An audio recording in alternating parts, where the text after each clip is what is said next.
Hey, folks. I was looking around for some cool shit to play or whatever and whatnot. I couldn't find anything in my library of like, you know, what the fuck, like crackhead type videos. I couldn't find anything that connected to like the, you know, House of the Dragon. So I was left, you know, holding the bag here for a bit there. You know, I didn't know what to do. I'm telling you, Renee, you should have saw it. You want to see some serious, like, some like off the cuff talent. The other night when we did the Andor episode 1 review on Friday evening, the intro I made for it, there was no fucking audio on it. I fucked it up, right? Like there was no audio. Okay. It was just an image. I clicked it and whatnot, and it was just dead silence. Like Stacy was laughing, Cyber was laughing, so I jumped in, right, and I was like, do do do. I like tried to do my best Star Wars, you know, like music or whatever. It was really good. Okay. There's some serious shit. You know, I'm definitely gonna have to make sure that I edit that out and I put that out like as a solo, as a single, you know. Okay. Because I mean, you know, it was spot on. I sounded just like you know, R2D2 and shit almost. You didn't sing in Tuscan? No. I mean, it's difficult enough as it is just to fucking try to translate for you know, with Tuscan and whatnot and everything. Trying to sing Tuscan is like, you know, that's like getting a triple master's from MIT. Oh, okay. You know what I'm saying? Yeah, it's tough. You know, I'm telling you, those Tuscans are some complicated people. Either way, bottom line, as always, folks, this is the MCU'S Bleeding Edge YouTube channel and podcast in action on another Sunday evening edition, live stream reviewing the 9th episode of the extremely excellent, probably the best TV series that probably came out this year, I guess. I mean, I don't know for sure, but I think probably that I've seen, House of the Dragon. Once again, my partner in crime, Loki's mom, or Renee, as I call her, just to fuck with people and like get people screwed up so they don't know what to call her, is here to hang out with me and whatnot and everything and talk about this depressing, you know, unethical. What else is there? Hopeless. Well, depressing. It's not depressing. It's not depressing. But I mean, it's entertaining. I mean, it's not as far as me goes, but the whole atmosphere is. I always say it's hopeless. You know, I mean, exciting but hopeless. Yes, it's like sullen, not sullen, but like toxic. Yeah. You know, almost. Those are not happy people. They're not happy people. No. They don't smile very much, do they? Except for that one dude with the foot fetish. Yeah, well, you know, that's not really a smile. That was a leer. I don't even. Well, we'll talk about that. I mean, that was some interesting shit. You know what I'm saying? Like, you know, I mean, seriously, what a weird dynamic that was. That really, like, for me, that was like weird almost. That it just really kind of like changed the energy and the tone of like where everything was going all of a sudden. And I was like, what the fuck? Like foot fetish? This is some foot fetish shit? Like for real? Like pay for play? What with feet? Man, I'm telling you. Yeah, kind of gross. Oh, it is, but you know what? I mean, I have nothing but respect for women out there and whatnot that can like make some good ass money, like just taking pictures of their feet and sell them to dudes. But good for you, ladies. You know what I'm saying? If you got that working for you and whatnot and everything, hey, I'm not gonna knock your hustle. You know, shit. I wish somebody would pay me for my feet pics. Damn. I know. Hawkeye hater 101 ain't gonna pay for them bitches. Yeah, he don't like them. He don't like them Caucasian feet. Hello, everyone. Hawkeye hater 101 here. How y'all doing? You know, like my feet ain't dark enough, bitch. Nah, I'm just joking. Nah. Anyway, so What's up, William? How you doing, bro? How you doing, man? Oh, you know, man, I'm just hanging out over here, kicking it with Loki's mom as usual. You know what I'm saying? That's pretty much what I do. So her and I are like, we're like best buddies. There you go. Oh yeah. There you go. That's right. So we're like sand and paper. There you go. Look at there he is. Look at the dramatic entrance William comes in with on the show and whatnot and everything. He's not good enough to like hang out with us common folk and shit like in episode 9. Yeah, he's done at the Fontainebleau Hotel. Right. That's right. He's sitting out on the deck. He's got to come in like a couple minutes into the show and just to like separate himself. Yes, have to make an interest. There you go.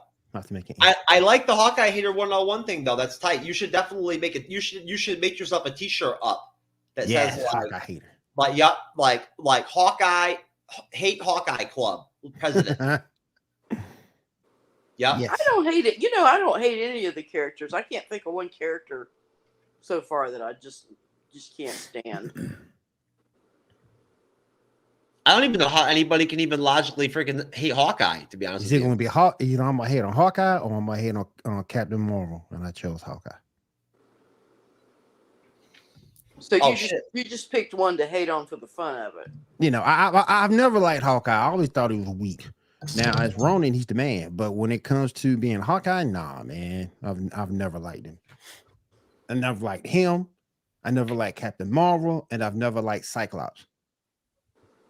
What the hell do you have? What's your problem with Cyclops? Don't let Scott Summers. You got issues. Man, I'm telling you. I'm over here. I'm like issues. But, you know, those are the 3 characters in Marvel I don't like. I'm over here like legit just like some straight up idiot playing with the volume and the bass and shit and whatnot on my external speakers, and they're not even connected. Like the freaking the audio is coming from my MacBook Pro, and I'm just sitting here playing around with the thing like I'm playing with the radio, trying to like tune in the station. You know, I'm telling you, that's one of those true knowledge moments, baby, when it really validates my title. You know what I'm saying? Feel you. Yep. It really supports it and everything. I really, you know, it's a good look for me. So essentially, what do you guys think? I mean, if you had to sum it up, like, I guess basically in like, you know, two sentences, right? 15 to 20 words, right? For this to explain this episode, what this episode was like. If you had to sum it up and take a second and think about it. Renee, if you want to go first, what do you, I mean, you know, it doesn't have to be perfect, but how would you sum it up?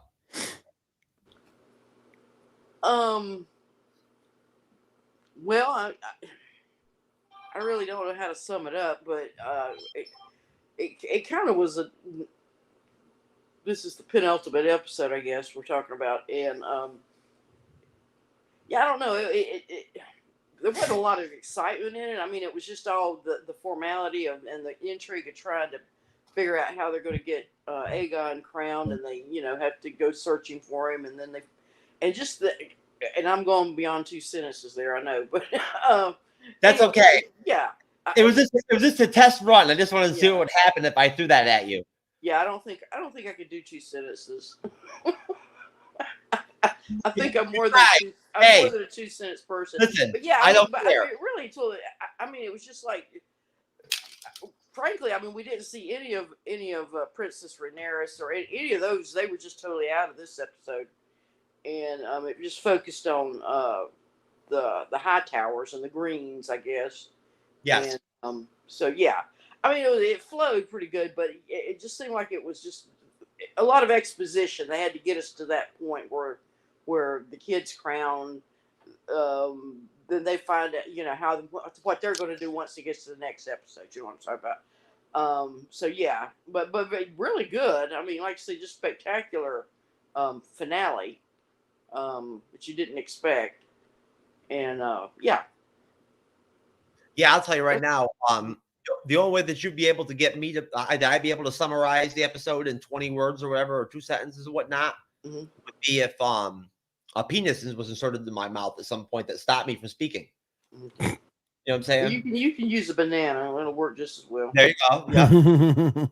But I'm into authenticity, so if I'm going to do something like that, I'd rather go with a penis personally, than a banana, because I'm genuine. I'm a genuine person. Okay. I like to keep it real. Anyways, what's up, Hawkeye? Hater 101. I'm telling you, man, it feels different to call you something other than William. But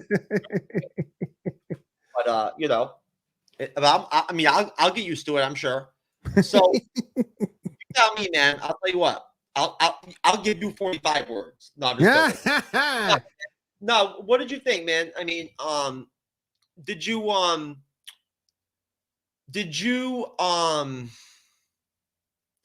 feel like this episode had the depth that a lot of the other ones had, or No. was it sort of maybe almost like This whole thing was just this whole episode to me was just a rush. Yeah, it was frantic. Yes. A rush for Aegon. That's for Aegon. That's the whole premise. We got to get to him first. No, we got to get to him first. It was just a mad dash to try to catch up with him, to get him in there as king. Once he was found, and they hit that, and they came up with a little plan to hide that the king died. That was about it for me. It was just so. No, but you tell me though. Everything is off the cuff the whole time. You know what I'm saying? Like Allison is on her feet. You know what I mean? Mm-hmm. Like she's in action from the minute that like Viserys is dead, which I'm. Yeah. I think he basically just died right at the end of the last episode. Yeah, 8 in the 8. Mm-hmm. And she is on the move a lot because she's got a lot to cover up. There you go. So I mean, she's like legit coming from like him being dead, like straight out and whatnot into the fray, right? Like, and at that point, my girl in the room. She didn't have to lock Eve up in the room like that, though. I thought I was kind of jacked up, but I get it. Yeah. But I mean, honestly, I think that it was an interesting episode just because there's no way around it, Renee. Same, and you understand, William. They had to be focused on Alicent, right? And it had to be focused on the Greens and whatnot. Oh yeah. Because when it boils down to it, their actions and like how they go about this whole deal and whatnot with Viserys' death and everything and whatnot, how they play this out, these politics and whatnot that are going on. This is something where, this is like the stroke of like, that sets the tone to war and like the dance of the dragons,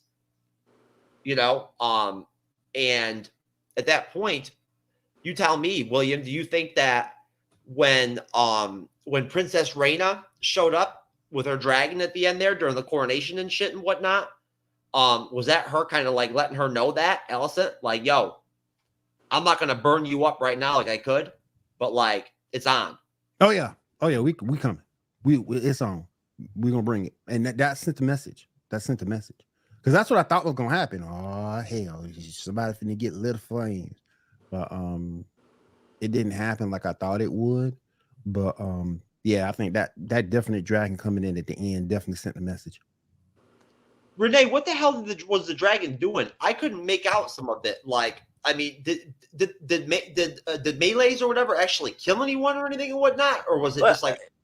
Unless it looks like he just crashed in through the roof of that cathedral or whatever they were. Now some people did get hit though by the dragon. Some people did get hit. Probably did get, but yeah, apparently she called him.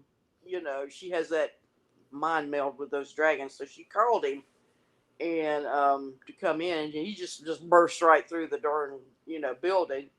But I wondered why she didn't call him sooner. I mean, she wanted to get out of there. She could have just called him and jumped on the went out on the balcony and jumped on his back. Mm-hmm. But she didn't do that for some reason. Anyway, yeah, but yeah, I'm sure some people got killed in the crush, but she didn't she knew not to start the war yet. Yeah, I mean, I think there's probably a lot of collateral damage when you're fucking with dragons. Yeah, you know what I'm saying? Like they're not exactly the most precise, fucking whatever animals or whatever whatnot out there in terms of like being concerned about human life and shit, and they're going about their business. Oh no, But now you sort of kind of see Another thing I like about this episode, you sort of kind of see how Game of Thrones is really gonna be. If you've never seen it or if you've never watched it before, you sort of kind of get a glimpse into the start of it. With between this episode and what Nine brought to you, which we'll talk about next week. You sort of kind of see what you can expect from Game of Thrones, and that's why I'm really liking the series because I was never a big Game of Thrones fan. Never ever. My sister got me watching this stuff, so you're starting to see between this episode and the next and the newest episode, which, like I said, we'll talk about on Sunday. You sort of kind of see how Game of Thrones is really going to come about, and I like that. Did you watch all of it? Did you watch it? Or did you watch all of it already? Or no? I went to. I did. I am caught up. Oh, okay. Yeah, I am caught up. I watched episode 8 and I watched episode 9. Mm-hmm. No. Game of Thrones. No. I'm not caught up. I'm not caught up on Game of Thrones. No. Yeah, that's what I thought. Renee and I didn't watch it either. I watched the first season. Yeah, you sort of kind of start to see. I mean, don't get me wrong. I've seen all the big battle scenes and whatnot in the reaction videos on YouTube and stuff like that and whatnot. I've seen the one episode. That shit is unbelievable. Mm-hmm. Have you seen that before? No. Oh my God, man. There's two franchises I never thought I would really pay attention to. And it's kind of weird because despite the fact I like Percy Jackson, I've never been a Harry Potter fan. And I've never given Game of Thrones a chance until I started watching House of Dragon. Well, Renee, you tell me this if you've ever connected on this level with anything before. I got into the House of the Dragon and Game of Thrones through the lore. Mm-hmm. Right? Like the same way I did with Dune. I didn't know anything about Dune. It was the Dune lore, right? that drew me into Dune. The lore. Like flat out. Like that's what sucked me in. You know what I'm saying? And then at that point, like I was into it, to where like, I finally ordered like Dune. Like I bought like a used copy of it and whatnot. I should have it next week. I think it's interesting how these writers, like in this case George R.R. Martin, their world building. Yes, what you're talking about as far as lore and whatnot, and I think that's fascinating. I mean, to me, that's fascinating. That's one of the things fascinating about watching this is beyond the plot and the story and whatnot. It's just how he creates this world, like I said, and to an extent, if you're into history and things like that, or study those periods and in particular study legends and myths and things like that. I mean, you could sort of see where he's coming from, where Martin went and got his information and whatnot, and which is perfectly fine. I mean, that's how all writers do. Sure. Yes, they do. That's what Tolkien. He did the exact same thing. They all one of the first ones to do it. Yep. So, and there's like dozens. Well, I don't know dozens, but it's several that are out there now that are sort of similar themes, with the mystical set in that time period, and it seems to be a good time period to work with, and whatnot. So and to sort of base something on, but yeah, you're right. It's very, very fascinating. I can see that part of it. Oh yeah, I swear, Renee. I mean, if you delved into the lore of Game of Thrones on its own, I don't see how you wouldn't end up interested in it and whatnot to the point where you end up wanting to get into it. For me, the interest is because I've been saturated with it. Like I say, not only have I read a lot of this other type of literature or seen the movies, but I've also read a lot of the history. So if you know how, I mean, it's like I say, some of it's just naked lifts that he did just right out of. He just took one event that was written some chronicle 400, 500, 600 years ago and just basically just changed it up a little bit and does it again. I mean, the story, like I said, I think the frame of the competition between the houses is like has been mentioned. It's based on the English War of the Roses between the House of Lancaster and House of York, but he also goes back to what's called the Anglo-Saxon Chronicles, and a lot of that is how the family structures and how all these dynasties and how they got their power, how they got their position and whatnot. I think he leans a lot on that too. Well, all I can tell you is this. Whatever. Oh, that's not a good shot at me, man. What the hell? You fell over. Nah, I mean that's I don't. I guess my penis is broken or something. I hope not. Something happened. Broken penis? Don't even know. Anyways, no, here I am. I'm alive. Anyways, obviously something must be disconnected, I guess. But no, what I was gonna say is just that basically, all I can, look, I'm not an expert. I mean, I don't know anything. I'm not a reviewer of books or whatever, whatnot, and I don't consider myself an expert. All I can tell you is it's just that when I've read the Game of Thrones books, I get this vibe from them where, honestly,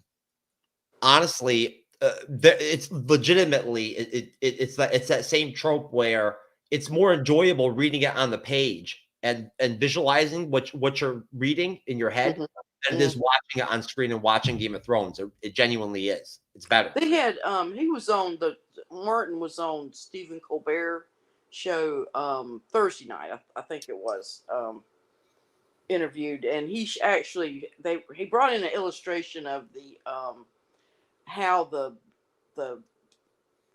Iron Throne is actually depicted in the book, which is far more elaborate and far larger than what we see on TV. And so I think there's like some things they have to modify and whatnot, because I guess maybe it gets a little too large for the camera, for their purposes and whatnot. But yeah, the TV show or the movie's rarely going to be as good as the book if the author's a good writer. Now, there's some really crappy writers out there that have written some good plots, but then they have to bring in screenwriters to beef it up and make it sound better. Either way, but he doesn't have that problem. Martin doesn't have that problem. No. Sure, he's an excellent writer. No, I like, look, it's like with music, right? Like it's like with Bandmate. I know the difference between shit music and decent music. I'm not a music expert, but I know shit music, garbage music from good music. It's the same thing with books. When you're reading a novel or a book or whatnot, I know garbage from a fucking solid book, and he's a pretty damn good writer. The shit that he lays down is rich and thick, like to dig through and whatnot, and it's very interesting. It definitely gets you reading it. Unless you're literate, you know what I'm saying? And then at that point, who cares, right? Yeah. So, it doesn't matter. Not even a concern. I mean, they can get the audiobooks. There you go. Yeah. Right. I think it would actually be beneficial to society if we just stopped reading in general. No. No, sir. No. We can start, Go back to talking about your penis. What's there to talk about? Hey. Geez. Believe me, it's not very impressive. I can tell you that. It's certainly not as impressive as Maylee's. You know what I'm saying? And it's not big enough for a chick to ride on either. So, just to be clear. But anyways, no. So essentially for me, what I genuinely took out of the episode, honestly, was basically the fact that, for one thing, I have no fucking idea what to expect from episode 10 at all. I don't. No clue where they're gonna go. Really? Not by watching the end of it when the dragon killed her son? Wait a minute, hold on. Is that what he did? Did he burn Aegon down? I think he did. That's what it looked like when that dragon came up and whoosh, and then you saw everybody go, and then you saw the dragon, everybody go down, and it's like that's why. And then the mom got the news. You could see the mom get pissed off at the end. I couldn't tell. Seriously, I was watching. That would look like to me. I maybe I'm wrong. Maybe Loki's mom sees it different, but that would look like to me. What, it's in episode 9? Mm-hmm. I don't know. I don't recall seeing that, but I have seen the last episode. So because they came through the rain, and after they came through the rain, it was clear skies. Right. He thought he was cool, but as he was flying, the dragon came up from underneath and spit out fire. And I didn't see any flame. Are you talking about the end of episode 10? When Aegon not Aegon.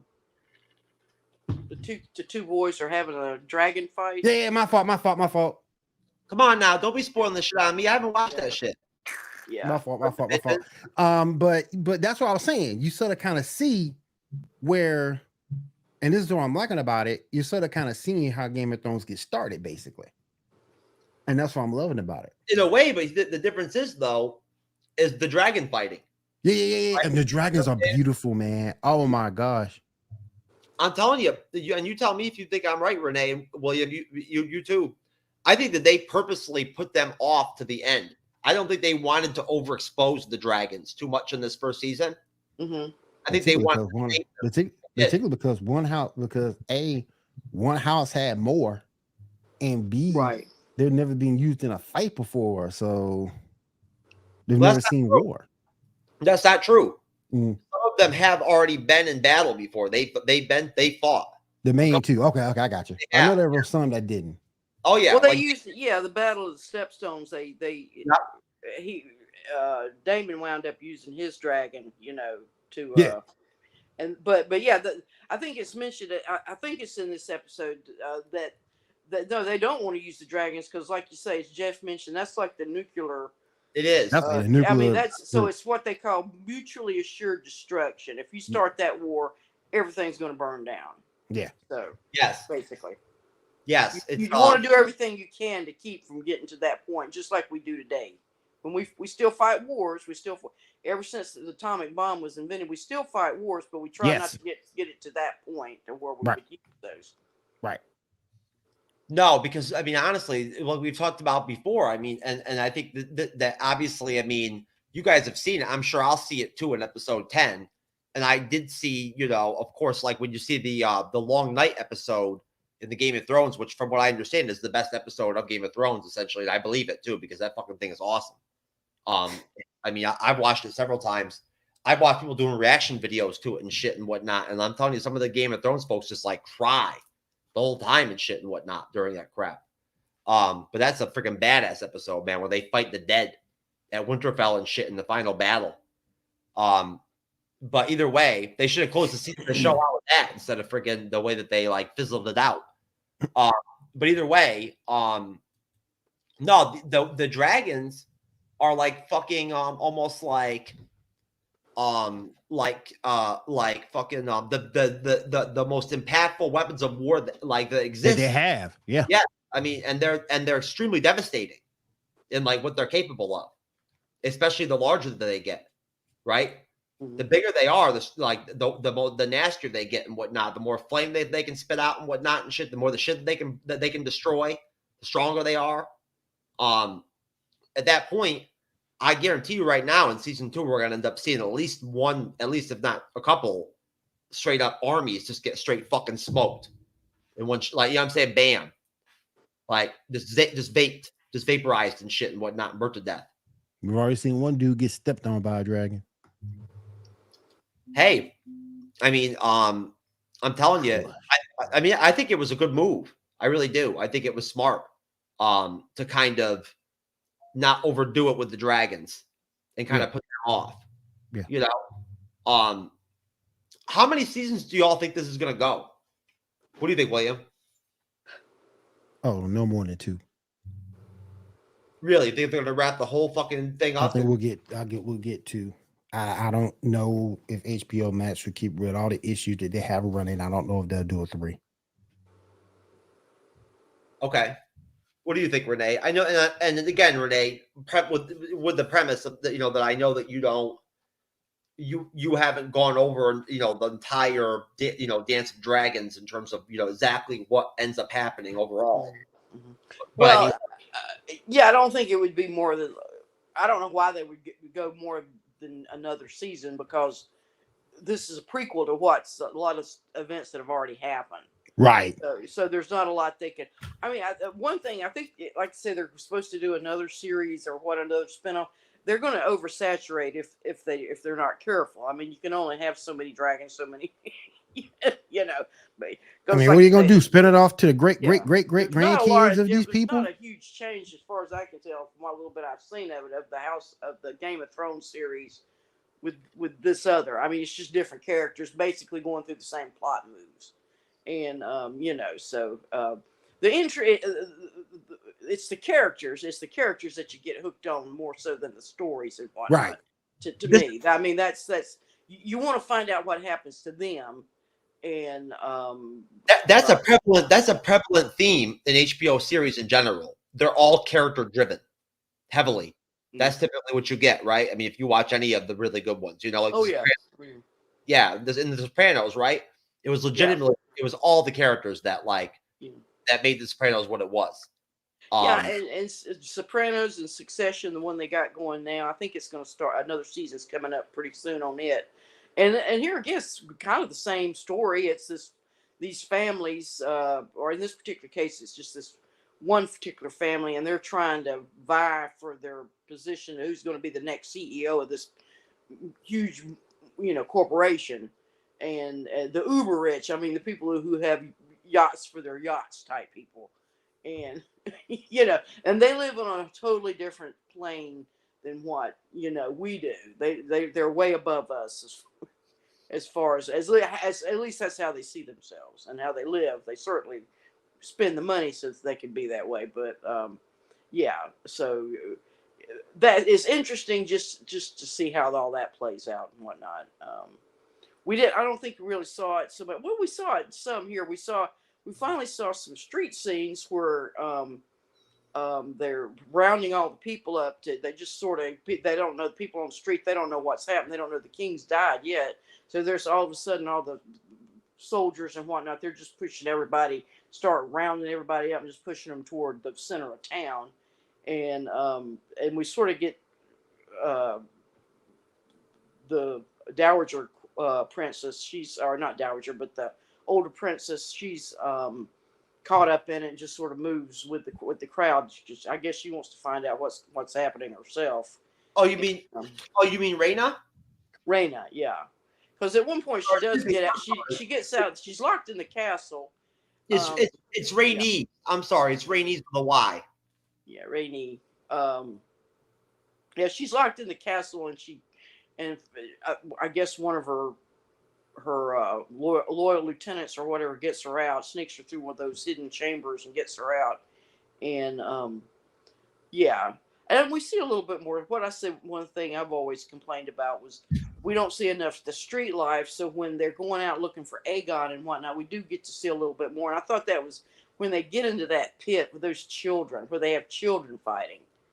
I mean, that's like the worst of the worst. See, that's Game of Thrones. That's what Game of Thrones is about, though. I mean, that's the difference. That's the contrast. Yeah. Is that they're trying to go in a different direction here.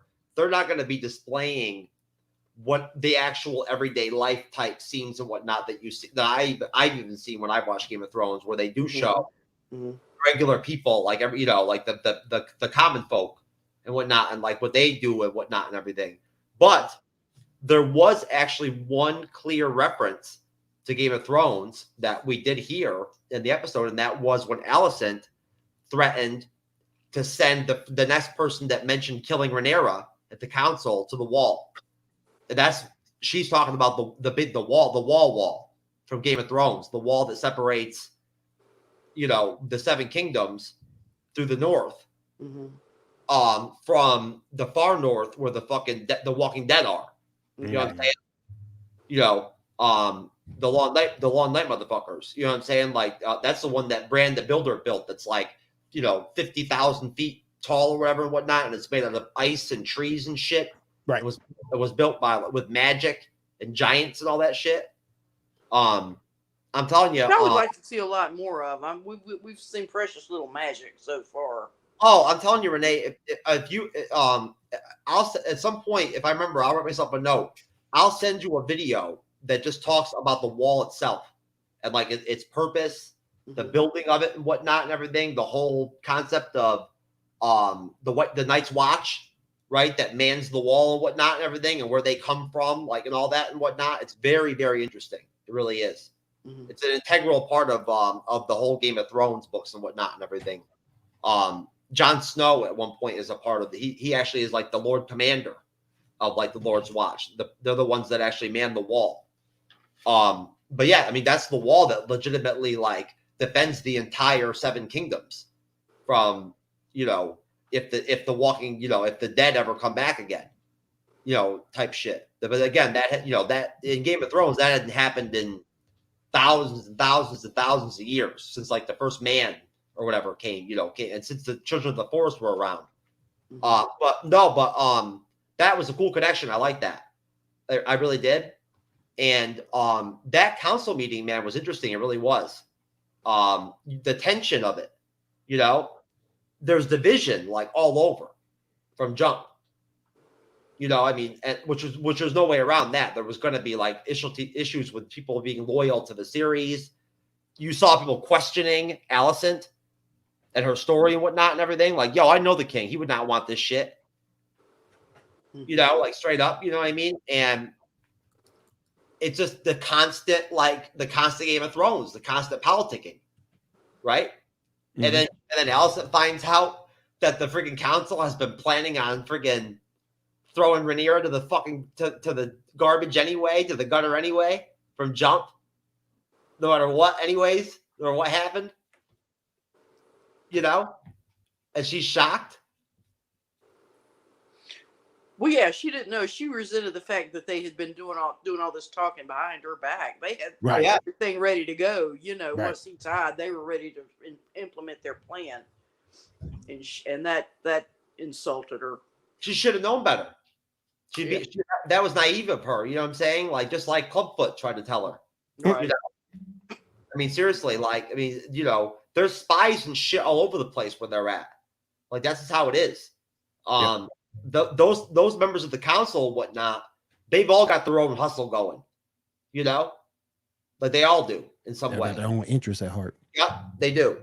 And like at that point, you know, that was cold, man, when Kristen Cole killed that dude right there at the table and whatnot for fucking like disrespecting the queen and shit and whatnot. Did he use his sword? Or did he just legit take his head and just smash it into the table? Oh, you mean dang it. No, he smashed his head in the table because you saw him bleed out and die. Okay. You saw him bleed out, bam. And then you saw the blood come out of his head and he was gone. Because the commander ordered him to put his sword down. Mm-hmm. I didn't know, you know what I mean? I couldn't tell. It happened so quickly. That was some serious shit right there, too, right, Renee? I mean, if anything, you know what I'm saying? Like, that was like Kristen Cole's way right there of being like, hey, like, I'm with the queen no matter what. I'm ride or die with this shit. Oh, yeah. I mean, he owes his life to her. So, yeah, he's going to, whenever, whatever that lord, whoever it was, stood up and was protesting, you know, this is not how it should be, yada, yada. And, you know, clearly we've already sworn loyalty to Rhaenyra's and whatnot. Yeah. What he hit his head, I think what it was, some sort of little, they look like little flying saucers. I said, finally, I got my flying saucers that were on the table that were in front of him. I don't know what that was, but when he hit his head, he smashed the other side down onto that. So he was gone. That's what killed him. He was gone. I mean, hey, you know, I mean, honestly, if Alicent needed to get her way or whatever and whatnot, she should have just like showed those fucking good ass feet, baby. I mean, I'm thinking with Alicent though, I think it's kind of funny because at that time, I'm not saying diplomacy isn't possible, but in that time they were so rough, they were so direct and so barbaric at that point. I don't think that trying to find a diplomatic means would really truly work. No, because the way everybody had their own interests lined up, war is inevitable. They had already worked out and decided that the logical thing was to kill Rhaenyra. Yeah. So I thought that was very interesting. Well, they know they're outmanned with those outmanned. Mm-hmm. They got more dragons. I know. But the way I thought it was very interesting that Alicent fought, you know, not about that whole thing, you know, I don't believe that my husband wanted his daughter killed. You know what I'm saying? Like that was some serious shit. You know what I'm saying? She was not having that. Yeah. And that was a consistent thing. Well, and dude, that was their best friend. They you know, they had their relationship buddies. when they were children. Yep. You know, grew up together, and they're like sisters, really, if you stop and think about it. Oh yeah, and they probably rubbed snatches against each other too. I doubt. No, Jeff. Remember, we're talking about teenagers here, so let's leave all the sex talk off the teenagers. Once they get 18, you can say what you want to. But I thought 9 was I'm really just good. in your own interest, Jeff. I'm saying that. But I thought 9 was all right. Up, you know, they found Egon or whatnot, and then you know, like, you got the scene at the end. But past that, did you think that Damon? Did you think that Amon was going to kill him? I did. I did too. I think he wants to. I think he wants to. Yeah. I don't know why he didn't. Well, I guess he had to wait on the right chance. They let him make the first move. Right, buying time. Yeah. I mean, didn't he basically declare almost like to that one dude privately that he wants to be the king? Mm-hmm. Or not that he wants to be the king, but that his brother's not fit to be the king. Right. He's not fit for it. No, and I still think it was kind of a thing because you want this dude to be king, but he don't want to be king. He didn't want to be the king until he found out about his what's called. Nah, man. I mean, seriously. Mm-hmm. I mean, I would think that being a king ain't so bad, but like, I mean, he'd rather just go on some ship and like go sail away or whatever. Exactly. He need to go. He want to go and just find himself permanently. He was going to go. It was going to be him and a picture of Brie Larson, and there you go, and some sand. Yeah, he can take a picture. He can take that picture of the number 1 with them everywhere he want to go. But no, she built like the number 1. No, I mean, honestly, Renee, now for once I'll actually be on the same page with you on some shit. Aegon is a fucking unethical fucking piece of garbage. Oh yeah. And think what he's gonna be like as king. Oh God. I mean, like Joffrey. Think about it. Like Joffrey. He's gonna be like a corrupt congressman or a corrupt senator. Oh man, I'm telling you. In the books, the Game of Thrones books, there's some fucking characters in there, man. Some of the shit that they do to people, to women and men and shit and whatnot, the torture, shit and everything is unbelievable. Wow. It's unbelievable, man. Like, seriously. That time period was so rough. I mean, the shit that they would do to people and like to women and whatnot and everything, and like, unbelievable, man. You are talking about some serious torture, dude. Like, there's some sadistic fucking people in those books, man. And like, I mean, from what I understand, they didn't even really like show like the real, like how real raw these characters were in the series. They didn't want to. You just got a watered down version. I got. Oh yeah. Because I mean, there's swine pigs out there now. Look at the Sinaloa cartel. What do they do to people? You know, and that's the dynasty. When you stop and think about it, that's a great Game of Thrones down there. It's just drugs, you know, meth and whatnot. Yeah, but back during this time period, they literally have people employed in like and trained to torture motherfuckers. You know what I'm saying? Like they teach it. They need to subject the people. They need to subject. You know, you saw how many. There's only just a handful of them, and then there's thousands of people out in that street. So they have to either rule through terror, through subjugation, which is how these people are ruled over, or you have to get in good with the people. Right. The one dude in the Game of Thrones, he debones one guy over and over again. Like he rips the skin off of his fingers and his feet and his toes and shit and whatnot and everything. What piece by piece? Yeah. And then just leaves them hanging. There's sick people on this planet. That's what when I see stuff like this, I'm always thinking about this stuff really does happen. This stuff goes on right now, right as we're watching this. Somewhere that's happening on this planet, and that's when I start losing my hope and whatnot. I know. I'm telling you. And, you know, either way, I thought that it was interesting seeing Otto Hightower in the episode. I think that he's been an interesting character throughout the series to me. You know, I mean, I like the actor to begin with. Oh yeah, yeah. Yeah. And I feel like, you know, Yeah. he's hard to figure out. It's hard to really at times to figure out really where he's at with certain things in a way, you know. But so essentially, you know, you guys tell me, where do we? You know, you already saw episode 10. Don't spoil it for me. Okay. But I mean, are we in full blown war before we even get to season 2? Could be. Yeah. But let's weigh it, the cliffhanger. I mean, the cliffhanger at the end of episode 10 leaves it that way. Unanswered, but you know that's how it's pointing. Well, I'll tell you right now, again, and this is just in my opinion, or a guesstimate.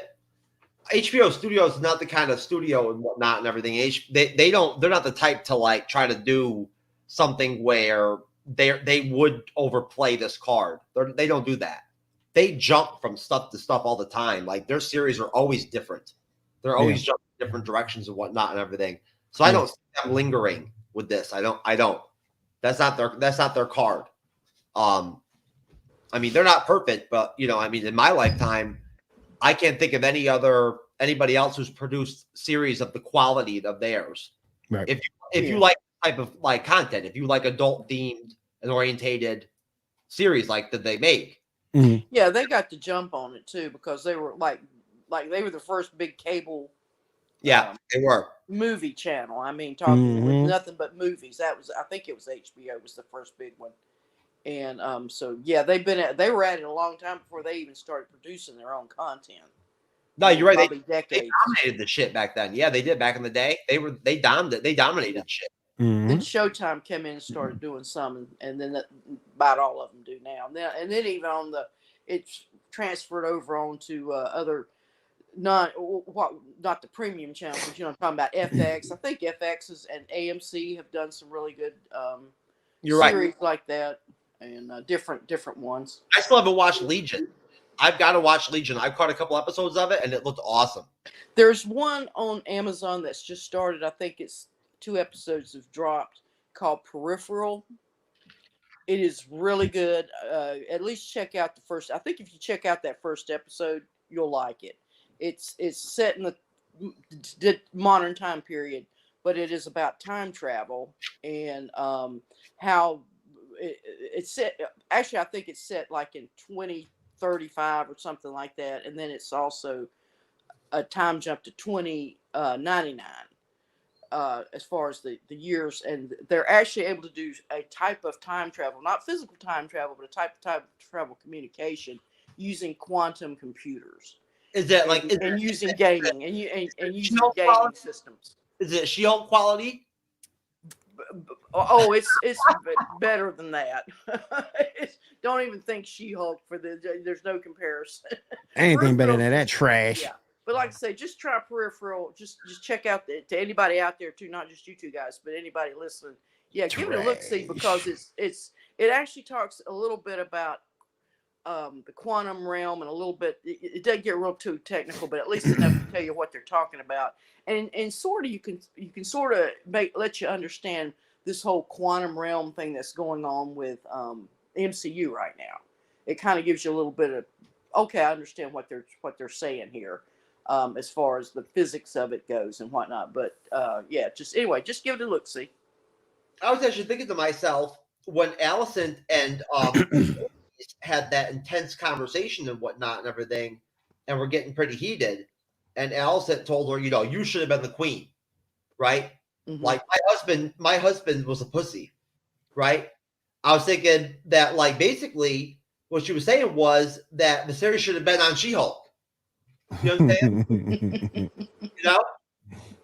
Yeah, he was probably, he would have been one of the people that Madison went to visit. Well, she went back in that time period, walking around in her little mini dress and carrying her cocktail. Well, let me tell you something right now.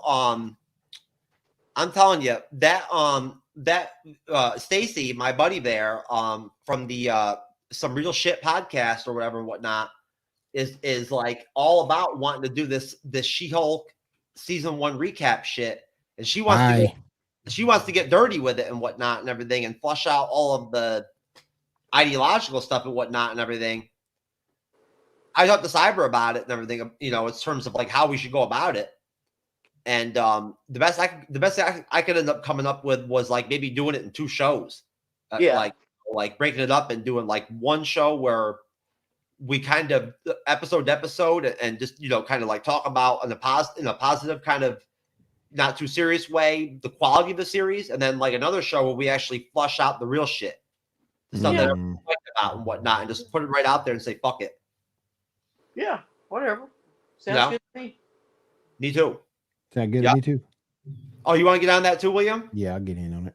So I can laugh. Oh yeah, of course you do. Yep. Yeah. We just talk pure shit. So I can laugh. I told her, I'm like, no, go ahead, Renee. We hate She-Hulk 101. No, I mean, I've told Stacey straight up. I'm like, you do understand, right? That if we like go into all this, like, it's gonna get like heated. Like, there's no way around it. Nope. Sure, No. but ain't. You know, but well, hey, whatever. You know, We hate She-Hulk 101. Let's go. I think it needs to be flushed out. Personally, I do. I think that like somebody needs to like have an open conversation about the stuff that's causing this. Well, without getting too much into it, I'll say one thing about She-Hulk. It wasn't written for dudes. Wow. It wasn't written for us. I just don't think about. I don't want to get into it deeply. All I'm going to say, William, it wasn't written for women either. I don't understand. I don't understand what it is about anybody, woman or men, no matter what your ideology is, that did not logically grasp or see what I saw, as far as the fact they demasculized every fucking male in the show, essentially, all of them. Can I say including Daredevil? Well, not really. Can I say including Daredevil? What you saw with those fucking all those like purely like laughably to the level of their chauvinist like type dudes on there and whatnot is what these. Well, the women didn't come off any better. The women didn't come off any better. These liberal like third wave feminist writers and whatnot and everything that wrote. No, there wasn't any liberal. There were no liberal. If they were any liberal women writing that, I'd be surprised. I think that was. Folks, that's the whole. Let's not get. Renee already told you. Renee already told you. One of the executive producers is like a Marxist. Jeff, folks, let's not also forget. Folks, was a troll toward fanboys.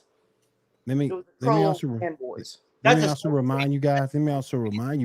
But anyway, I'm a liberal, and I'm into that, and I don't, we don't really need to get into politics and whatnot, because then you're gonna start talking about personal stuff about myself. Let me say this real quick. This is the same series that had Daredevil, a character who is bad as hell. Yeah, an iconic character. Walk of shame. Walk of shame with a purse. Yeah. Enough said. Liberals are people too, and liberals have hearts, and liberals are not the evil assholes. No. I'm not saying anyone's evil, Renee. What I don't understand is how no one can see this. Everybody saw it. Everybody saw it, Jeff. But it wasn't a joke. Point. That's all a smoke screen. Everybody saw it. It was done on purpose. That's why everybody saw it. It was done on purpose. That's just it was done on purpose. They did it to piss you off on purpose. Nah. Yeah, I don't think so. Well, we'll talk about it when we get to. We will. We'll be talking about it. Let's get back to the Game of Thrones. You're right. But my thing too. But my thing too with House of Dragon is the fact that now we're gonna do episode 10, and I keep saying this. It just makes me hyped up to actually start getting into Game of Thrones. If you want a series that you can just get a good start on what Game of Thrones is and get your head wrapped around it, this is the perfect series to get into it. This is perfect. We talked about that last weekend. The same deal, the same conversation. I said something similar, that like if you wanted to convince people that didn't watch Game of Thrones or give them a reason, right, to say fuck it and go watch it, I don't see how this wouldn't do it. Like, I mean, again, I could be wrong. Don't get me wrong. Like, I know for a fact that, like, William, for instance, you watch more TV series a year than I do. I know you do. Renee, I don't know whether you do or not. Overall, I don't. You probably not a lot. Not a lot. I don't watch. Okay, I'll say this. I do watch some, but I don't watch all of them. So all I can say is just that as far as what I've seen this year, this is the best shit I've seen. It is. I haven't seen anything of this quality other than House of the Dragon. I can tell you right now, compared to the Rings of Power, there's no fucking comparison. I would have to say that if you want to get away from fantasy, there's a lot more that are better. But I hate Rings of Power. I hate Rings of Power. You know I don't what? see it. Better Call Saul was the best as far as I I don't see how. The I don't Session's see how. really good. I like that. I think that's a really good. Like I'm saying, if you want to talk about fantasy shows, it probably is of that genre. But once you get over into straight drama, straight whatever TV, where you're getting out of fantasy back into the real world, there's several shows. There's several that are as good or even better than this show. It's all within our all individual purviews, right? You know absolutely. Yes. Whatever you like looking at, No, hey, AMC AMC does a good job with their series. Don't get me wrong. I know they do. Mm-hmm. They don't play. You know what I'm saying? Like, so I believe it. You know, I mean, they make quality TV shows. They do. I mean, Did you ever see? Talking about my favorite actor, Tom Hiddleston. It's been around for a couple years now, but it's called. That TV movie he did? The Night Manager. No, it's called The Night Manager. Yeah. Excellent type. Wasn't it like a 2-part special deal or whatever or something like that? No, it's a 6-part, 6 1-hour episodes. Okay. It's basically spy story, kind of in the James Bond type deal, but really good series. I recommend that. I think it's on Amazon right now. You can pick it up on Amazon, but that's a really good. I'm going to start making James Bond movies myself, but my James Bond is going to be a pussy. He's going to be one of these. They've already done that, Octopussy. Yeah. He's going to be one of these. You're going to be mono pussy. He's going to be one of these weak, unassertive, like pussy dudes. You know what I'm saying? I'd be James Bond. You'll be pentapussy.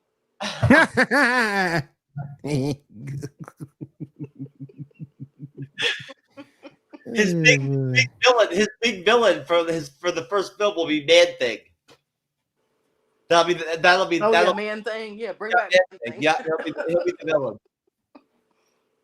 Ted. Man Thing's cool. Oh yeah. What, are you kidding me? You think I haven't forgotten about Man Thing? Come on now. I love me some Man Thing, baby. I already talked to Kevin Feige about replacing Chloe Zhao with Man Thing already. You know? Yeah, funny. And what did Kevin say? He was too busy. I mean, had to talk to the Kevin. He was having a private meeting with Miss Cleo, about Chloe Zhao. Him and Walt Disney's head. Yep. You have to talk to the Kevin. Kevin. Yep, the Kevin. Something. But Kevin, when he's into Kevin, the last word on is Nexus.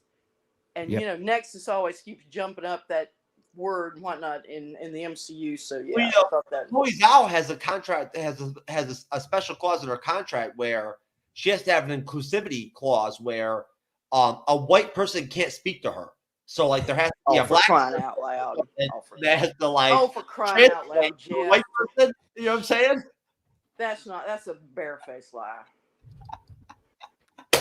Why you always lying? Yeah, he's always lying. And it's funny. There was kind of lies too. Why you always lying? That shit was crazy. That was some funny shit. You know it, man. Seriously. No, but she's got an Oscar and you don't. She's got a lot of money and you don't. That's William, what's going on with your new show, man? We just wrapped up the second episode over on Geek News Now. It's called A Really Good Podcast. We talked about Disney. Not sure what we'll talk about this. I'm not sure what we're going to be talking about coming up. But last week we talked about classic Disney shows and movies. Really good show. You check it out over on Geek News Now on YouTube. It's pretty much exclusively there. And we just talk about old movies, old TV shows. And I believe we're going to talk about shows of the 80s and 90s. So that's going to be real interesting to talk about. Sorry about that cough in there, folks. My irreversible erectile dysfunction from Michelle episode 7 is starting to spread to other parts of my body. Okay. It's already hit your brain. Oh shit. Oh, Okay, so You're gonna have to do something about that, Jeff. hey, that was nice. Perfect. Dan William, what's up with you? What's up with you with all the tech, baby? I got this on my board. I got a soundboard I can do all this on. Or yeah, no, I have. Oh, did you see that? You saw I got a monitor, right? Finally. I see you. Good shot. Yeah. I didn't get it. Mine's not as nice as yours though. I wanted to go cheap because I never had one before and whatnot. So. Oh yeah, but this board I can do everything on this board. You know, I can do stuff like this. Make sure you come next week. MCU Bleeding Edge, House of the Dragon episode 10 review. Your boy gonna be in the house. Loki's mom, TrueKnowledge will be here, and hopefully we'll get Cyber too. That is dope. But I'll tell you, I've been busy between regular content to make and whatnot, and I've been guesting again and whatnot a little bit more than I had been for a while. All the people that I do segments for and whatnot, like Gerald Glassford and whatnot, and everything with Pop Culture Cosmos and whatnot. Since this is basically the end of Marvel right now for a minute, everybody wants to kind of flush out the MCU shit right now. And at the end of the day, at that point, I'm still trying to catch up, like the podcast and stuff like that and whatnot. I still haven't even figured out how to really use my Stream Deck yet. That bitch is complicated, man. I mean, we can do a Black Adam review if y'all have seen it. We can do that at some point. Yo, good. I'm glad that you mentioned that. Black Adam review, Saturday night. We're doing it. It's on. Well, I haven't seen Black Adam and probably won't go see it till it comes on TV. So that thing was awesome. I'll watch that episode. My boy Shaw gave me a little tip on a website to watch it on my phone, and it's like it was cool, man. Son of a bitch, I cannot remember what time me and Cyber decided we were going to do it on Saturday. I want to say that we agreed on just doing like our normal time. I think it was 9 p.m. or 9:30 p.m. or something like that. But I'll get back to you on that, William, and like out there in the audience and whatnot. I'll let y'all know and make sure you know. This Saturday coming up, next weekend that's coming up, we're gonna do our review. And honestly, I hope William can make it because we're gonna need his DC knowledge. Gauntlet's coming back on Saturday, so but I can come in at 9. If you do it at 9, I got you from 9 to 10. Well, if that's supposed to be from 9 to 10, bro. That's supposed to be your Barry White shit or whatever and whatnot. I'm telling you right now. Yeah, I'll take care of you. That actually sounds like more like a horror movie. It sounds like Barry White with the record slowed down. Scary guy, yeah. It sounds like Barry White, except he was drinking some scissor. This guy's my voice, like this guy. I'm telling you right now, I drink me some scissor myself if I had some right now. Drinking some scissor. We're drinking scissor now? We doing this now? Oh, man. What did you think? Real quick, folks. Renee, I know you heard about James Gunn getting hired by DC. Oh, yeah. I read something about that. They had to do something. Tell you that. They had to do something. They got a lot of cancellations going on over there, and they got to do it running like Firefly. They got a lot of stuff going. They canceled a lot of shows and redoing them. They're shifting the focus on Green Lantern, and man, they're doing it. Man, they need them. What's going on with what is going on with the Flashpoint movie? Still working on it. We're not working on it. Just having to be released. Other than that, I hadn't heard anything else about it. I hadn't heard it being worked on or any changes or anything happening to it. Well, at least with Black Adam, they got a different character. I mean, it's been for so long. It's been Superman, Batman, back and forth, back with that. So, Hold on now. They did do some hold up now. We did get a break in the chain. We did get Wonder Woman. And we did get Aquaman. Well, yeah, Wonder Woman. I'm sorry. So we got a break in the chain, even though that second Wonder Woman movie wasn't that good. Even though that second Wonder Woman movie wasn't that good, the first one is still good. We got Aquaman, so we had a little bit of a break. Aquaman was good. Aquaman was solid. And then we get Flashpoint coming up. You're gonna see a bunch of characters there. including that new Supergirl who Sasha Kelly, who I'm not really feeling, but we'll see what she does. So we got a lot going. So William, I don't think it's gonna hurt anything to spoil an end credit scene for Renee or whatever and whatnot. So she's not gonna watch it in theaters anyway. No. Yeah. We do see Henry Cavill as Superman at the end of the film. Oh, okay. He shows up as Superman, so he's back. You know what I'm saying? Like he's not leaving the DCU or whatever and whatnot. and that's because of Dwayne Johnson. Yep, it's all because of The Rock. Mm-hmm. The way it said, bring him in, bring him back. I mean, that's exactly what they did. They brought him back. Yep. Well, I'll tell you right now, Warner Brothers is fucking crazy to want to get rid of him to begin with. Yeah, because he want to play that role. He wants to play Superman. Henry wants to be him. So it didn't make much sense to take him out of it. Well, it's unfortunate with the release dates getting shifted and whatnot and everything. Marvel just shifted the release dates. Yeah. They did a couple weeks ago. Mm-hmm. Renee, did you know that they decided to turn Armor Wars into a film? Armor Wars. Who's that? Is that DC or Marvel? That's Marvel. That's Marvel. That's okay. Okay. Yeah, well, that's War Machine series. Yep. Where it's like it's Iron Man-esque. Okay. Oh, okay. Yeah, no, okay. I remember that now. Yeah. I have to think back when I did read comic books. Who's what? But yeah, okay. Yeah. Yeah. So he's going to get his own movie. That means he's going to get his own solo film essentially. War Machine, which I think is great. I'm happy about that. Blade is on hiatus in production. The director walked away from the project. I have no clue what the hell's going on with that. The rumor is that Mahershala Ali is just completely unhappy with the scripts that they've come up with and whatnot and everything, and just is not having it. Oh, okay. Well, I can see that because their scripts have been going down. That's for sure. Yeah, apparently. I mean, I don't know. You tell me, William. I don't know how much validity to really expect here to this. I mean, I don't. From what I understand about Mahershala Ali, he is the type of dude where he's not going to be down with some weak shit. I heard Ali was hard to work with too, but that's just what I heard. I don't know how true that is, but I heard he was kind of hard to work with.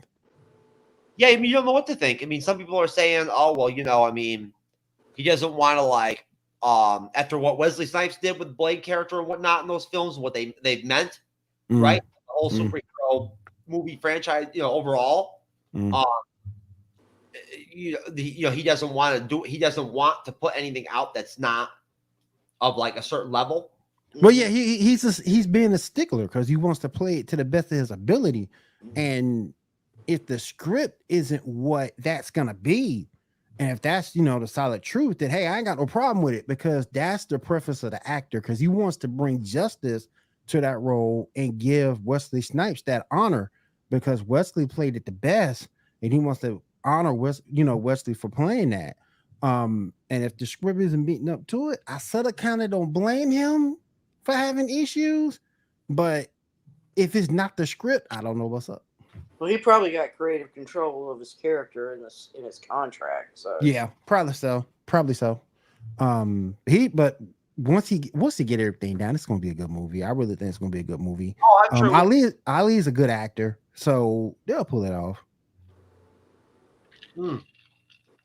I agree, and I'll tell you, honestly, I think Black Panther 2 is going to be awesome. I do, and I mean, I know. I'm sure y'all must have really. Did you guys? Did you guys enjoy the Ant-Man 3 trailer?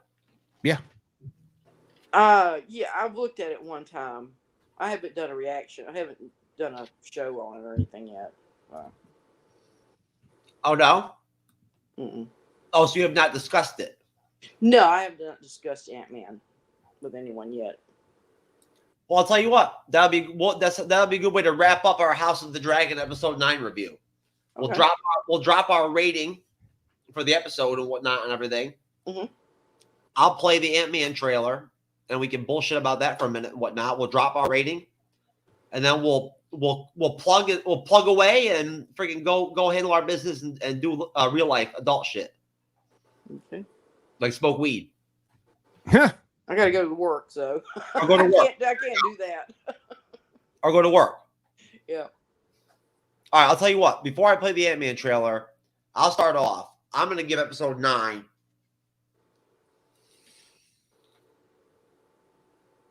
a 7. Maybe a 6.5. I think it's might have been the worst episode of the whole series. Honestly, to tell you the truth, honestly, I'm not going to bullshit, but I'm happy to hear your opinions. What do you think, William? Give it a 6. Ooh, give it a 6. Damn. All right, Renee. I give it a 7 because I think it advanced the at least this episode where it wasn't a lot of action in it. It was a lot of talk, and but it did advance. I think the setting of what's coming up for the next season, or for the next, at least the last episode, and certainly for what's going to come in store for next season. So good point. It wasn't, I can't give it, like I say, it didn't have some of the excitement in one of the other episodes, but it was not a bad episode. It was well done and well written, and so yeah, I give it a 7. I think that it's possible that maybe it just wasn't this part of the Dance of the Dragons, this phase right here, this aspect, right? The series dying and whatnot, the politics afterwards and whatnot, and then the coronation of Aegon. I think maybe it's possible that it just isn't. It's not a very riveting story or like storyline to work with for an episode overall. No, because they're having to line all the characters up again. Because all the bets are off now, so everybody's trying to find their place again, and that's so. Just a lot of people maneuvering around. Oh yeah, and in season 2, what you're basically going to see is you're going to see these characters now continuing to evolve into war, like in war territory. And we're going to see what they're like then. Like when it actually gets life and death and shit and whatnot, and it's dragon on dragon and army on army and whatnot, and it gets take us to that level. And that's going to be interesting. And I think that that's probably going to seriously demand a lot from these actors and actresses to Oh yeah.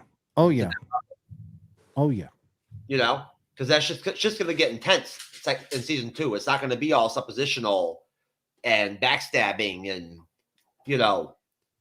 hush hush. It's going to be right out there. So hey, you know what? I think that what are you going to do? I'm sure. I mean, you guys have already seen episode 10. I haven't. I'm sure that probably episode 10 will kill it. This one didn't do it. Oh yeah. This one didn't do it, but the Ant-Man 3 trailer fucking kills it. I used to ask myself a lot of questions. Scott, you're at ex-con. How are you an Avenger? That doesn't make sense. But everywhere I go, people tell me the same thing. Thank you, Spider-Man! People still need help, Dad. That's why we made this. It's like a satellite for deep space, but quantum. Wait a minute.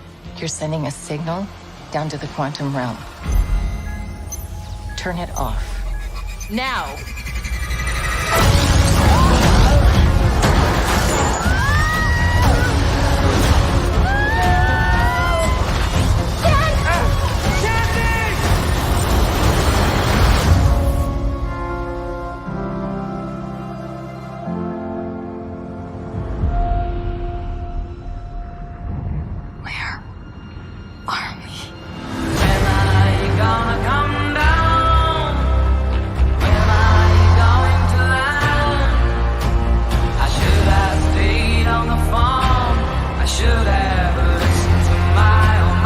Secret universe beneath ours. What are you so afraid of? There's something I never told you. This place, it isn't what you think.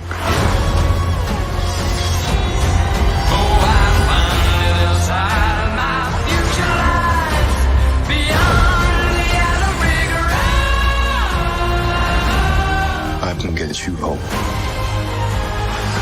and give you more time. If you help me,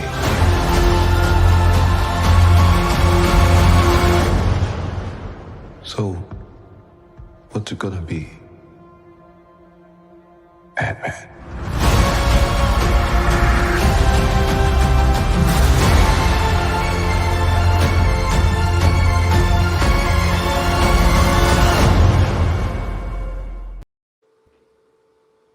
damn, Jonathan Majors is fucking sick, man. Mm-hmm. I mean, seriously, just the minute he starts talking, like he almost like takes over the whole everything. Yeah. You know, I'll tell you, seriously, like, how the fuck did Cassie figure out how to like build quantum realm devices and shit and whatnot from like the end of Endgame to now? Or whatever? Did she like? She is older. Yeah, she's a teenager now. Mm-hmm. She is older. And some more of those smart teenagers, all these smart Marvel teenagers. And if she's getting any, I don't know. Yeah, she is older, a little bit smaller, a little bit wiser. Taking those pills from that one movie with the one dude where he was taking those pills that were making him really smart, Robert De Niro and shit and whatnot. That's what happened. That's what she was doing. Okay. No, I don't know this for a fact, but at first I was really excited when I saw her in there in her uniform and everything and whatnot from the comics, from the Young Avengers as Stature. But I've heard that they're actually not going to go with that name. They're not going to go with the comics. They're going to call her something else. But I do think that it's neat as hell. That, I mean, anybody who read the comics had to have known that was Kang City. Yeah. You knew it. Yeah, I think it's interesting because, like I say, the Kang City. You knew it. And then there's going to be now what's going on with the TVA where there's a giant Kang statue that's at the end of Loki. So I think, you know, how's Loki going to tie in? I think definitely they're going to tie in together somehow. I just think it's funny as shit that like nobody really paid that much attention to the fact that like we saw the city in the bubble at the end of Batman 2 and, you know, real in a fleeting moment. Yeah, just a little bit. Yep. Yeah. No one really got into it too deeply and really paid attention and really delved into it. Was like, yo, we're gonna get some Kang, baby. Like it's coming. Like in Ant-Man 2 of all things. Like it was almost because it was Ant-Man 2 that nobody really got into it that heavily. They hadn't really talked about it at that point. That movie came out. They really wasn't talking about the the multiverse of madness and stuff like that yet. That's all hadn't even happened. Yep. No, I just think it's typical Marvel Studios. They were showing us right there what the hell they were going to do. Yeah. They had it tucked away, tucked inside. Yeah, it was right there the whole time, you know. And what the hell's going on with the freaking haircut that they gave the Wasp? To be fair, she did have it in the comics. To be fair, she didn't always have long hair, so she cut her hair. Yeah, I mean, to be fair, she had short hair at one point in the comic. Yeah, at certain points you get tired of dealing with your hair, and you just like cutting it off short and being done with it. Yeah. Okay. Well, you know, I mean, obviously there were more interesting stuff that went on in the trailer besides that. Oh yeah. We saw Bill Murray. You saw Bill Murray for a second? Hey, I mean, again, what's up? I mean, look, if Marvel Studios is over, right, and they're garbage or whatever or whatnot, and it's done, like it's already done and whatnot and everything, why are all these fucking like classic, like massive big name actors and whatnot? Well, they're paying them massive amounts of money. Heck yeah. Those actors need to work, and there's not a lot of stuff. I mean, there is something called bills that you have to pay. And well, hey, man, you know, the Tuscans paid with like a cloth as a trade. Hey, look. Back I don't then, think the MCU's garbage yet. I don't think it's. I don't think it is either. Yeah, that's going from one extreme to the other. You know, I don't think it's garbage yet either. No, I'm being sarcastic. I'm just talking. I'm mimicking the asshole people that I see on like YouTube. And everything. I mean, because if you go back and look at like that last Doctor Strange movie, for example, I don't think MCU is trash because this is the MCU. Anything can happen. If you want to bring back Black Widow, you could do it. I don't think Scarlet Witch is dead. So if you want to bring her, you can bring her. The only person you probably couldn't bring back, well, you probably could if you did it right, but I'm not if doing it right. You might not be able to bring Iron Man back, but I don't think Scarlet Witch is dead. She's You can not. bring back. Her Yeah, and you Black can- Widow are both alive. I got them Yeah. in my closet. But I don't think she's dead. And She Black, died. and you can, and if you want to bring back Black Widow, you can bring her back too. You just have to be sure how you do it to make sure it makes sense. But I don't think the MCU is dead. Yeah. She died on a mystical planet. When at Vomor, is that what it's called? Mhm. That's why I said So she ain't could dead. be. She could be in some sort of suspended animation. But yeah, Yep. yeah. Yep. They, like you said, they can do anything with bring the characters back. I think I actually was reading a little thing. It said that at the end of Dark World, Loki was supposed to actually die. That was supposed to be it for him. Mhm. But then the popularity of the character, and then they decided at the very last minute to tack on that little ending where Loki turns into Odin. So, that kept him into the series. Right. Right. So you can do anything. MCU's not dead. There's still a bunch of possibilities left for the MCU. William, Bunch of possibilities left. I love the MCU, man. Again, I'm trying to parrot these idiots. What a lot of people are saying, a lot of with the haters. Yeah, I feel you. I feel you. The haters. I don't pay attention to that crap that much. I don't. But here and there, you can't help it. It's just there. That all women's Avengers team is gonna come out at some point. We're gonna get that. We saw that in Avengers Endgame. The MCU is bright. Yeah, it's bright, man. It ain't going nowhere. Anybody who didn't grasp that there was going to be a lag when they had to go ahead and start from scratch, sort of, and whatnot, and everything, just because of like how the movie industry works. Right. That actors and actresses can only play a character for so long. Right. You know what I'm saying? Like, I mean, what they managed to do with the actors and the actresses they did, for as long as they did, was a miracle. Was like it's something never done before. Mm-hmm. Right? Yep. So there had to be a change. There had to be a slowdown. Right. And at that point, I feel you. I legit think that all the hell is going on is like troll ass dudes and people trying to like get clickbait shit. Oh, Marvel's dead. MCU's dead. Shit, I'm telling you right now, any motherfucker who wants to bet against Kevin Feige is stupid. Like seriously. We have to look at like if Marvel had a great couple of first seasons, and now we're into season 4, season 5, and the team's not doing as well. So I'm not going to run off and abandon my team because as things always go, they're not going to be as good as at some point. They're not going to be as good this year as they were last year. So that's how I look at it. You think Kevin Feige doesn't like competition? Do you think he doesn't like a little bit of like he doesn't like having to deal with some pressure? Oh yeah, but he's king of the hill, so that's what he's got to look. He's always got to look over his shoulder. He's the top guy as far as making these types of movies go. Mm-hmm. I don't even think he's even shooken from any of this. I don't think any of the fandom stuff even phases him. And overall, no, they're far more hits than misses. Oh yeah. Yeah. I mean, listen, that's one of the greatest aspects of the MCU is that we can all enjoy all of the older content. We watch the older films and whatnot, right? And we all still enjoy talking about it. Oh right? yeah, It's fun. It's fun still talking about Ultron as a villain, right? Like, that's what I'm saying. When they took the entertainment of just watching the movies alone and built it into a community. Yep. Of people who are in we're part of the MCU too, because we come on here and we talk about it. So we're part of the MCU world too. Yep. That's right. And a vital part of it, I would say. I don't know that anybody's listening to us, but there's certainly other shows out there that I'm sure these guys listen to because that's their bread and butter. Right. They need to know what's going on in the fandom and what the people want and whatnot and what's going wrong and where they need to fix it.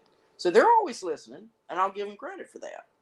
Well, I want to be a part of a threesome with Jean Grey, Storm, and Rogue from the X-Men, a foursome, and me. Mm-hmm.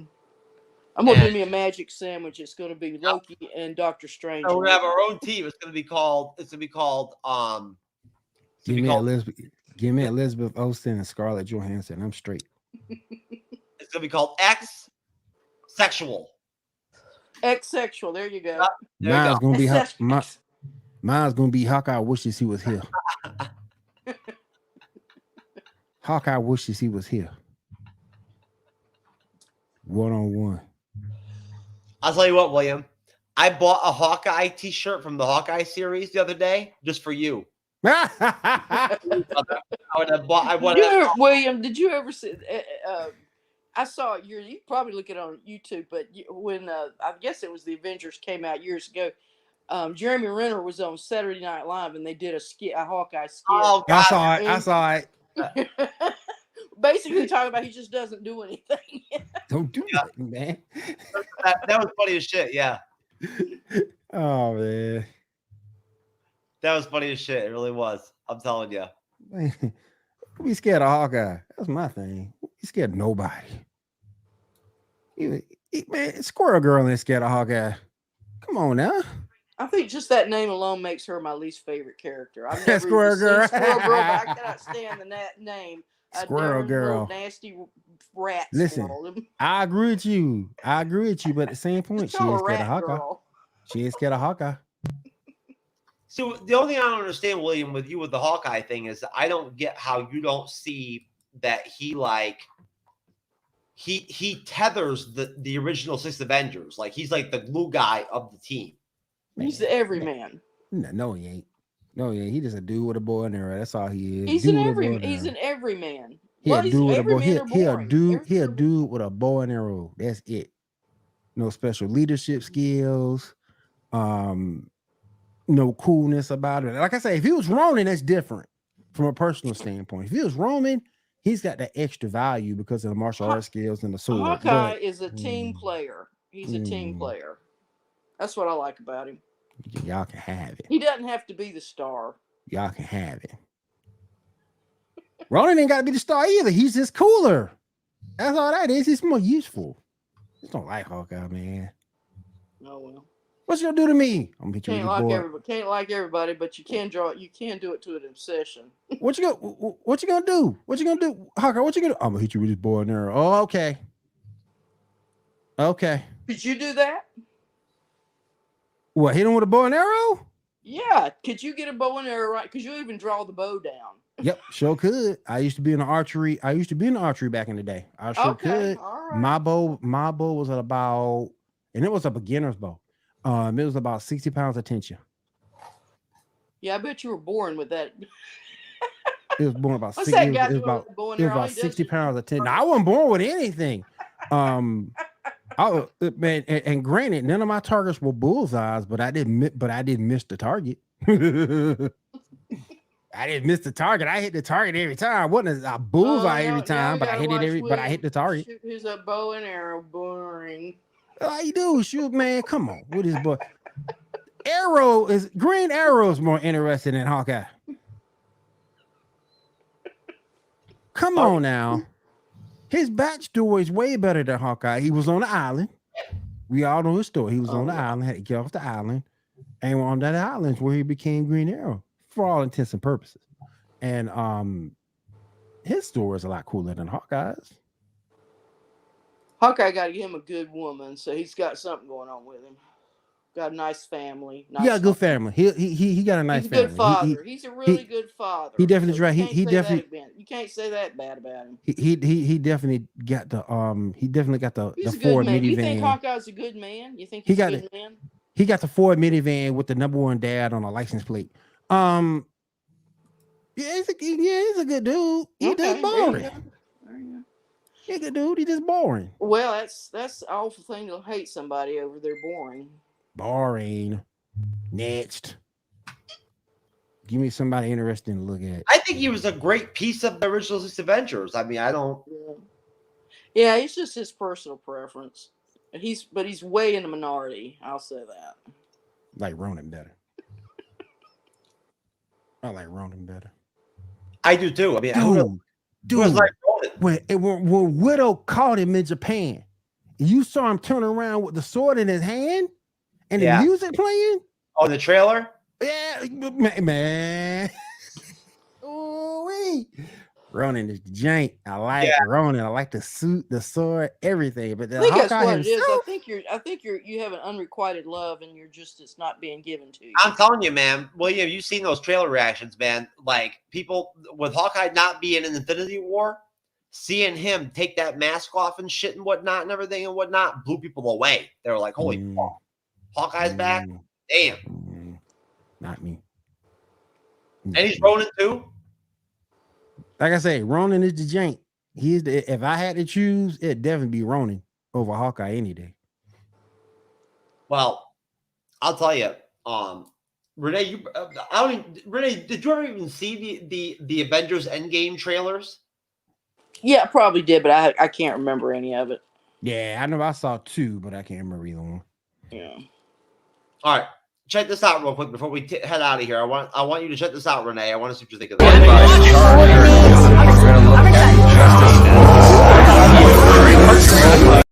Oh, fuck that. What the hell was that? Hey, man. I don't like that audio, man. I didn't like that. No, don't even worry about that. Whatever that was, that wasn't good. Yeah. That sounded not positive. No, that was I was gonna play a reaction, trailer reaction to Snyder Cut. But it's the wrong trailer. The first trailer sucked. I thought anyway. The second trailer was freaking awesome. Did you see Snyder Cut, Renee? What was that? What did you say, Cut? Did you see the Snyder Cut of Justice League? Oh yeah. I saw that. Oh, you did? Yeah. Liked it, but I did not like the musical interludes. They did him wrong too. After that first one, whenever they hit the next interlude, I just put the sound off. They did him wrong too. Because how the heck you want to let the movie sound like that? The end of the movie be like that, and then it said, "Oh, and that ending, that weird." It ain't coming back. Yeah, I wanted to see that movie. Like, when's it that ain't movie coming back. out? You brought John Jones into it, and then it ain't coming back. Come on, man. That's just wrong. That was some good stuff. Well, I just want to put it out there right now. I decided that for the Guardians of the Galaxy Christmas special, when we go to review that, I'm gonna dress up as Santa Claus, and I'm gonna have a baby leg coming out of my underwear. No baby legs. No baby leg. No. I'm gonna have a baby leg. No baby doll legs. No. Or you can do it. I just won't be there. She said, "I just won't be here to see it."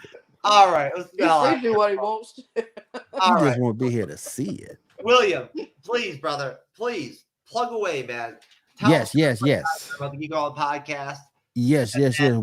We'll be making all. Hey, I'm not sure what's going. If there's any, what's really, I don't know if Podcast of Champions is taking a break or what's up, but no, they got a lot of stuff going on over there. But the last project I did was She-Hulk, and so I don't know what they got coming up next, but I'll keep my eye out for it. Yeah, let you know. Geek Gauntlet will be coming back this week from a 2-week hiatus. We'll be back this week over on Twitch, YouTube, and Facebook, 10 p.m. Eastern Time, getting you caught up on everything DC, Marvel, anime, etc. So definitely come join us, Geek Gauntlet Podcast, on Twitch, Facebook, and YouTube. That's right. And you can, of course, when she feels up to it, find Loki's mom, Renee, on the Podcast of Champions at sakar.freeforums.net, where there's been all kinds of friggin' She-Hulk drama. She's been crazy. She's been intense. So, true knowledge had to step in and set shit straight real quick. But it's okay. It's all good. Oh, I didn't see any of the drama. There wasn't any drama that I recall. Wait a minute. There was no drama? No, not on my part. No. Oh, okay. I got you. Not on my part either. Oh, okay. Good. This wasn't my fault. Nah, I didn't even want to see the drama. I didn't even bother wasting my time going to see all the stupid messages back and forth or whatever that caused the conflict or whatnot. Because y'all know it was not my fault. Yeah, well, I don't care about the personal drama and all that. If they can't handle it, that's their problem. Right. I'm telling you. All I can say is that I'm glad She-Hulk's over. Hopefully, maybe I can get like an exorcism of my penis or something to bring it back to life. We'll have to see. I don't know. I'll have to talk to Boba Fett real quick and see. Maybe he can try to like maybe soup up my Bacta tank and whatnot and everything. You know, I don't know. Let's see what happens. But either way, folks, thank you very much for enjoying the hell out of this. Obviously, very professionally well done and very thorough breakdown of episode 9 of the House of the Dragon. There you go. Thank you very much, William, for the Darth Vader voice there. Very nice. I am your father. Well, that don't sound like Darth Vader. It really don't. No. It sounds like I sounded like when I was trying to freaking record with my shit ass Wi-Fi after the hurricane and whatnot, trying to go on people's shows. Yeah. All robotic and shit. Like I was a robot. And froze half the time and pixelated and there you go. Either way, folks, we at the MCU's Bleeding Edge appreciate the hell out of you. Thank you very much for fucking throwing us some fat ass statistics on these House of the Dragon reviews. We've been killing it. We haven't had Facebook for freaking like 3 weeks because of StreamYard, unfortunately. I have no idea what their deal is, which really sucks because we were killing it on Facebook with these reviews. We were. People on Twitch are loving it. Like they're loving some House of the Dragon. So shout out to the Twitch, and our few, our small fan base over there. But overall, thank you very much for getting us over 4,000 subs on YouTube. Just noticed the other day when I looked and checked and whatnot and everything that we'd already hit that point. I'll tell you right now that that one piece of advice that people gave me about YouTube, that first 1,000, that first 250, that first 500, that first 1,000's a bitch. That's the shit. That's the real game. You got to get through that. You know what I'm saying? And then it gets a lot easier. Well, you know what? It's true. That's the one piece of advice that is legit. Because once you get past that 1,000 mark, shit just flows, baby. It's all good. It's all gravy. Just like William, Hawkeye, Hater 101, and his relationship with Hawkeye. And his respect for him and whatnot, No respect for Hawkeye. None. Take that to the bank. Well, either way, I've got hella respect for Renee, Loki's mom. For thank you once again joining me.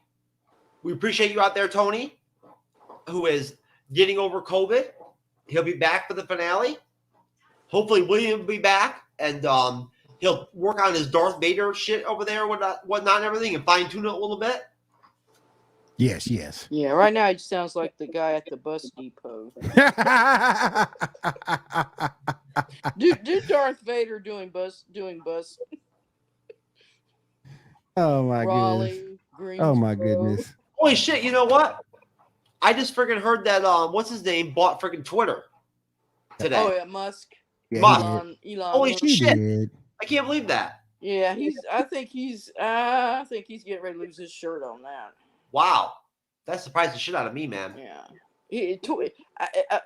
To me, Twitter is like a 45-year-old woman in a bar with 20-year-old men. I don't know how you feel about it, William. But I don't like Twitter, man. I don't like it either. It's not moderated well. You get a bunch of people over there, a bunch of unsavory characters who like to troll. I just don't like Twitter. I created a Twitter, but then right after I created that, I went through my security settings and start protecting my stuff. Because the thing with Twitter that I hate, if you don't protect your tweets, you don't protect your account, they don't ask you if somebody can join. As soon as they find you, they'll hit the follow, and that's it. They got you from that point. So you get a lot of they chain off of you from there. Right. And that's why I don't like. So once I went to protect my tweets, now I'm able to see. That's how Facebook used to be, remember? That's how Facebook remember? Mm-hmm. Remember when Facebook, when your friends and your family and shit, whatnot, their friends could come fuck with you and talk shit to you if they wanted to? Yep. Same deal with Twitter. Same thing. But no, I'll be honest with you. I have put together a lot of collaborations on there. I've had a lot of creators on there. I found guests on there before. From that perspective, I appreciate it. But the whole tweeting thing does nothing for me. It just doesn't do anything for me. Yeah. Either way, folks, again, for Cyberneticshark, my co-host, my excellent co-host, Of course, is spending time with his wife right now, having family time and whatnot. For William, the host of the Geek Gauntlet podcast. For Renee, Loki's mom, my good friend. Yep. And a friend of the Bleeding Edge. And for myself, Jeff S., a.k.a. True Knowledge. Wish you the best. God bless you. Have a great Monday. And we will see you for the finale next Sunday. Later, guys. Yay. With a baby leg. Dragon leg. Well, I'll give this little cookie an hour before we're doing the no pants dance. Time to musk up. Wow. Never.